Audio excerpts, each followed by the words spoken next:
Équivalence des normes en dimension finie. Un exercice pour l'oral de l'agrégation interne de mathématiques.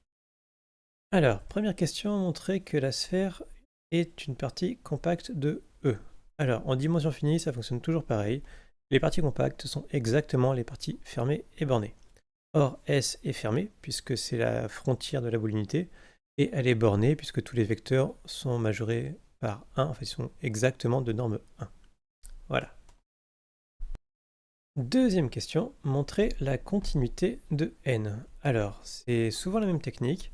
Lorsqu'on a des normes, des distances, des applications linéaires, au lieu de montrer que c'est continu, on va montrer que c'est l'elliptien, puisque l'elliptien implique la continuité et que souvent c'est plus facile.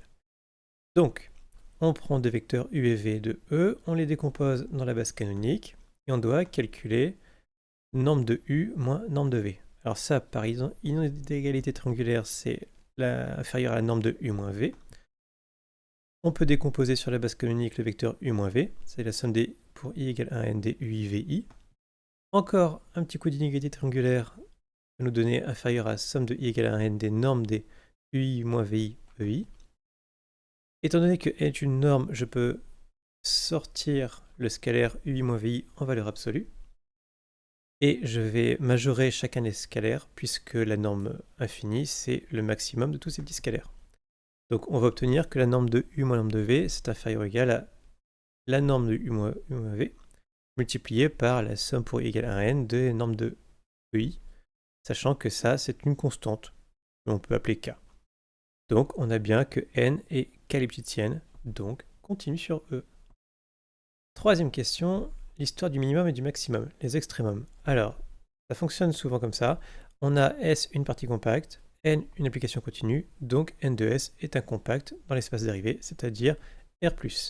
Et sur R+, les compacts, c'est des assemblages des unions finies de segments. On aura notamment un minimum et un maximum, c'est ce qu'on appelle le théorème de la borne atteinte. Donc je vais pouvoir trouver un X et y, tel que n de x ce soit le minimum et n de y ce soit le maximum. Pour u appartenant à la sphère, évidemment, c'est la partie compacte.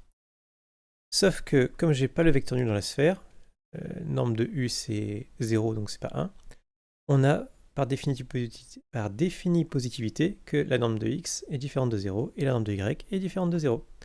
On obtient finalement l'encadrement pour tous les vecteurs u. Ils sont compris entre leur norme est compris entre le maximum et le minimum. Ces maximum et minimum sont différents de 0.